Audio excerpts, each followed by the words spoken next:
Bayangkan, seorang pria di Moskow menyelipkan gulungan film mikro ke dalam bungkus rokok. Satu benda kecil itu bisa menentukan apakah dunia selamat atau tenggelam dalam perang nuklir. Inilah perang yang tak pernah diumumkan. Perang tanpa dentuman meriam, CIA melawan KGB. Pertarungan bayangan yang membentuk sejarah modern. Setelah Perang Dunia Kedua, Amerika Serikat mendirikan CIA tahun 1947, tepat setelah National Security Act disahkan.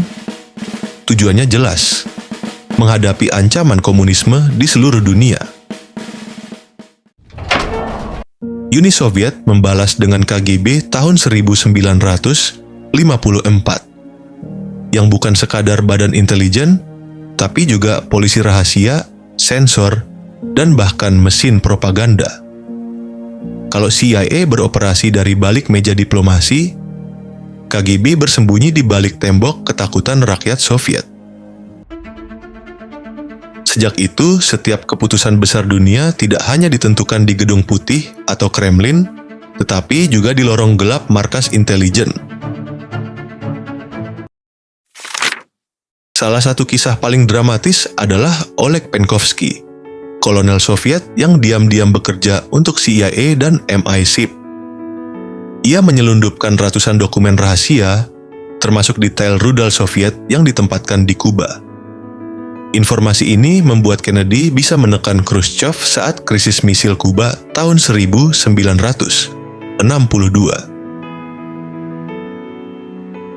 Namun pada 1963, Penkovsky ditangkap, diadili, dan dieksekusi. Sebagian laporan menyebut ia ditembak. Laporan lain yang lebih kelam mengatakan ia dibakar hidup-hidup di depan kamera sebagai peringatan bagi para pengkhianat. Sebaliknya, Amerika juga dikhianati dari dalam.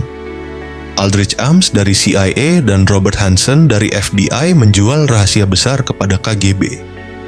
Akibatnya, banyak agen Amerika di Uni Soviet dieksekusi. Pertanyaannya, siapa sebenarnya musuh paling berbahaya? Soviet di luar sana? Atau rekan kerja sendiri di meja sebelah? Spionase bukan hanya soal dokumen. CIA dan KGB menjalankan operasi rahasia yang bisa menjatuhkan pemerintahan. CIA mendukung kudeta di Iran 1953 dan Chile 1973. Demi memastikan komunisme tidak berkuasa. Mereka bahkan menyelundupkan buku, mesin fotokopi, hingga musik jazz ke Eropa Timur karena bagi CIA, budaya bisa jadi senjata. KGB melawan dengan cara lain, infiltrasi partai politik barat, menyebar hoaks, bahkan mencoba memprovokasi kerusuhan di negara-negara sekutu Amerika. Pernah ada operasi disinformasi yang menyebarkan rumor bahwa AIDS diciptakan di laboratorium Amerika. Sebuah kisah bohong yang masih dipercaya sebagian orang hingga kini. Perang intelijen melahirkan inovasi gila. Kamera yang bisa masuk ke dalam kancing jas. Pistol mini tersembunyi dalam payung.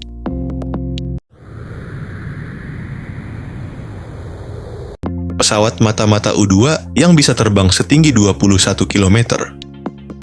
Tahun 1960, pesawat U-2 milik Francis Gary Powers ditembak jatuh Soviet, mempermalukan Amerika di mata dunia. Sementara itu, KGB berhasil menyelundupkan penyadap ke dalam kedutaan AS di Moskow, tersembunyi dalam ukiran kayu hadiah resmi dari anak-anak Soviet. Alat itu berfungsi selama 7 tahun tanpa pernah terdeteksi. Dunia maya spionase juga merembes ke budaya. Hollywood menciptakan James Bond, glamour, penuh gadget, dan wanita cantik.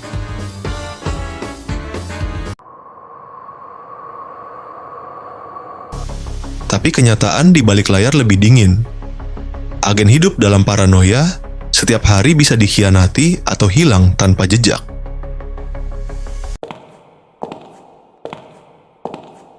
Bahkan seorang jurnalis atau ilmuwan bisa tiba-tiba direkrut menjadi pion.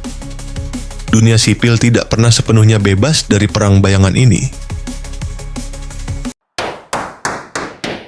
Ketika Uni Soviet runtuh 1991, KGB dibubarkan.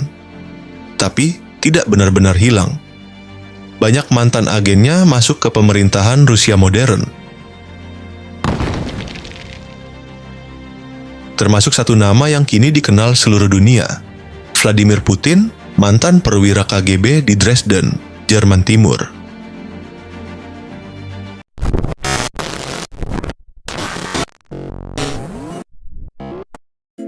CIA tetap berdiri, kini lebih fokus pada ancaman terorisme dan perang siber.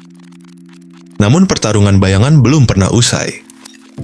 Dari dugaan intervensi pemilu, peretasan siber, hingga pembunuhan dengan racun radioaktif di London.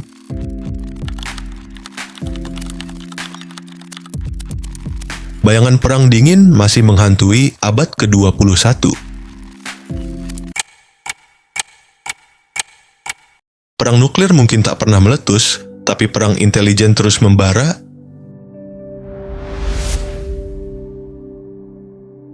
CIA versus KGB menunjukkan satu hal.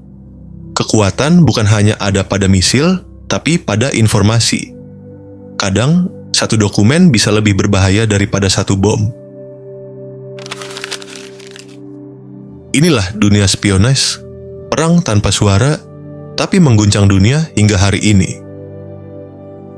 Jika menurut Anda kisah spionase ini menarik, jangan lupa tinggalkan komentar.